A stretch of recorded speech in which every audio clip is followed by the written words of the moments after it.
What is going on, everybody? We are back with another reaction video. Thank you so much for joining me today on this beautiful day. I hope you all are doing well, and to all my new viewers stopping by, welcome to the family. Welcome to the family. Today we will be reacting to a highly recommended video, but before we jump right into this video, please feel free to like, comment, subscribe, and turn all post notifications on. I hope you all enjoyed this video today just as much as myself. Today I will be reacting to the 10 oldest cities in the UK. Let's jump right into it, man. I'm not wasting no more time. So what are the oldest cities in the United Kingdom? Well, there are 10 that are so old that they predate the record books themselves and are said to have held their city status since time immemorial. Before I dive into the list though, I should explain briefly what constitutes a city in the UK. In short, there are two kinds: cathedral, which alone qualifies them by ancient prescriptive right, and those who were granted city status following an application. The latter kind came about during Queen Victoria's reign, where many industrial towns became cities. But we're here to focus on the former, specifically those whose founding date is unknown, mostly on account of the poor record keeping of the Saxons. For perspective, the oldest UK city with a definitive date is believed to be Durham, founded in AD 995, assuming the records of the time are accurate. So the 10 oldest cities, in order from north to south, rather than chronological order, as that part is unknown, are as follows. Number 1. Originally a Roman settlement founded in AD 71 under the name Eboracum, the city of York is situated at the confluence of the River Ouse and River Foss. Like, I really like that vintage style, guys. Like that old look of the town. It's beautiful. Castle looking structures in the background.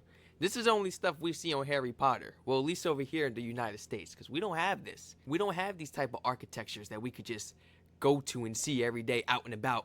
Whether we're going to visit it or we're driving past, seeing it in a distance, we don't just see this over here, man. And it became a suitable outpost at which the Romans could suppress the local tribe, the Brigantes. In the 4th century, Emperor Constantine the Great was declared Roman Emperor in York, and he became the first to allow Christians to worship freely, and by the year 314, Eboracum had its first bishop. In the 7th century, the Saxons came and named it Eoforwic, with the wic suffix suggesting that it was a trading centre. In 601, Pope Gregory sent a mission to convert the British to Christianity. He selected York to be the church's centre in the north. In 735, York became an archbishopric. In AD 866, the Danish Vikings conquered Eoforwic and put their own Scandinavian spin on it, naming it Jorvik, and made it their effective capital in British Isles. Its iconic cathedral, York Minster, or to give it its official name, the Cathedral and Metropolitical Church of St. Peter in York, was consecrated in 1472 on the site of an old Saxon church believed to date from the 7th century, which in turn was on the site of the old Roman Basilica. This is of course the seat of the Archbishop of York. Number 2. In the 6th century, St. Diniol founded a monastery in a settlement in the area we now refer to as North Wales. This became known as Bangor, meaning wattled enclosure in Old Welsh. Diniol became the first bishop of Bangor in the Kingdom of Gwynedd. On the site of the original monastery is Bangor Cathedral, which was built in the 12th and 13th centuries. Restorations took place over the centuries following various attacks, including one instance when King John destroyed it during a raid on Gwynedd.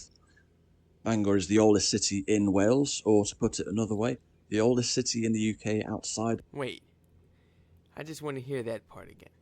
Centuries.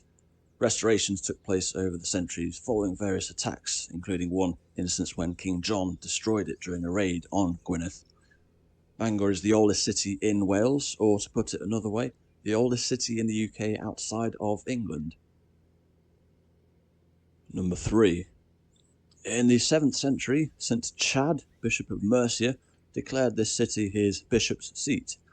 The settlement was Lichfield, and it became the focal point of Christianity in the Kingdom of Mercia. Okay. Following Chad's death in 672, Lichfield became a place of pilgrimage. A Saxon church was built, which became his resting place. In the same spot, the Normans built a new cathedral from the year 1085. The construction of the present cathedral began in 1195, featuring the UK's only medieval triple spire. Number 4. Very little is known about the Roman history of this city, but the Saxon settlers discovered a fort here and named it Weagorna Sestra, though the meaning of Weagorna is unclear.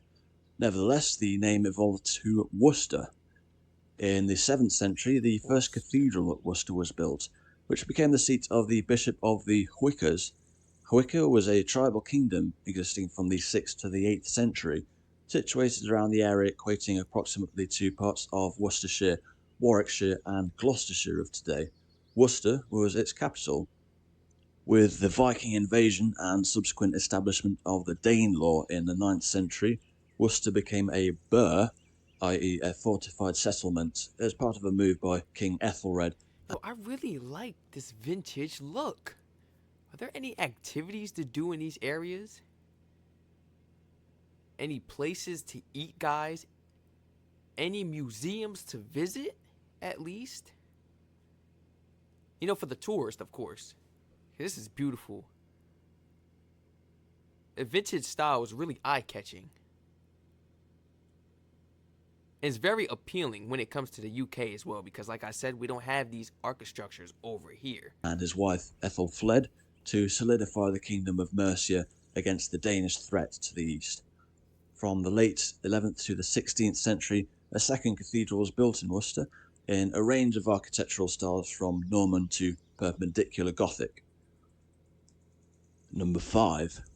In the 7th century, Bishop Putter became the first bishop of this city and is believed to have been responsible for the construction of the first cathedral here. The city is Hereford. The name Hereford is believed to derive from Old English for army river crossing. It was a frontier settlement which saw various conflicts between the Anglo-Saxons and not only the native Welsh but the Danes as well. In 1079, the Normans began the construction of the current Hereford Cathedral on the site of its Saxon predecessor. Work continued into the 13th century. Number 6. Now, here's where things get a bit technical.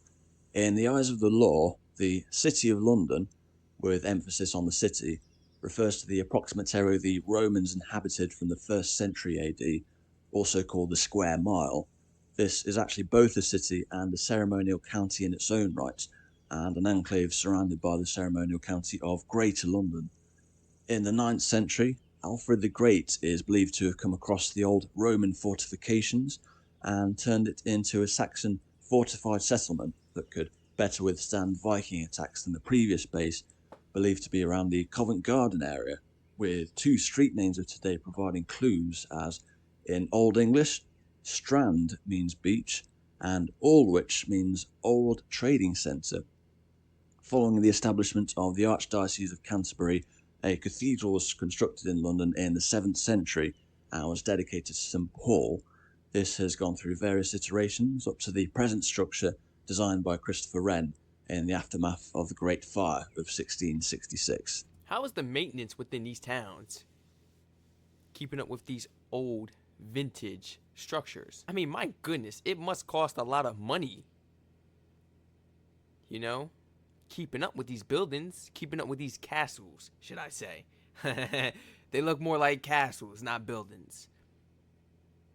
And are the people in these areas, the people that live in these areas, are they taxed more because they live close to these castles? And maybe they have to pay more in taxes because of the cost of maintenance of the city in general, because it's an old city, not just these archistructures, it's the city in general. So maybe it'll cost a little more too as well.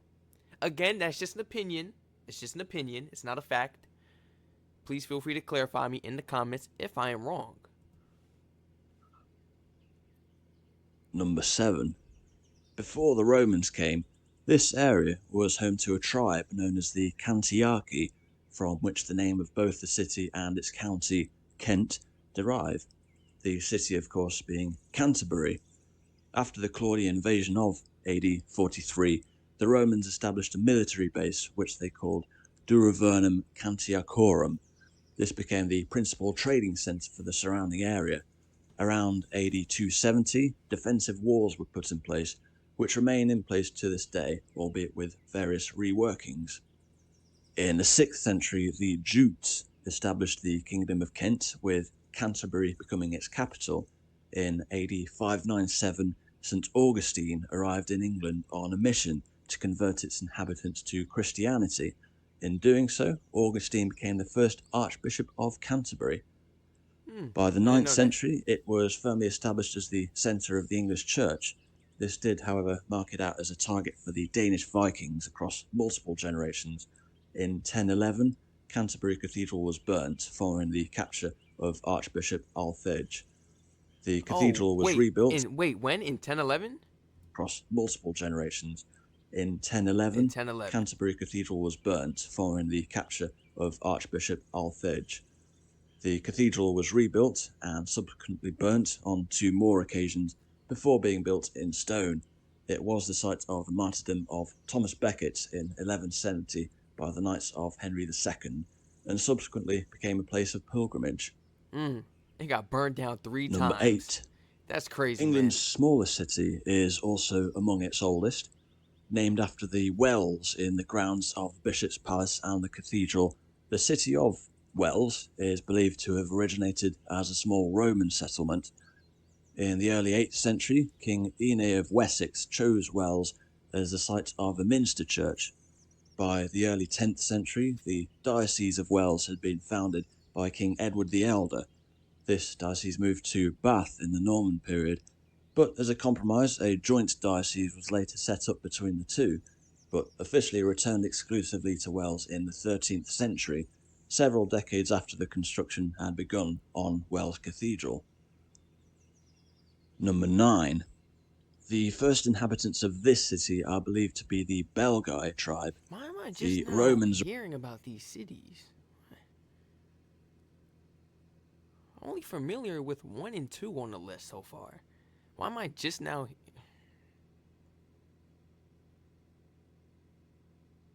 arrived here shortly after the Claudian invasion of AD 43 and established their own settlement, which they called Venta Belgarum.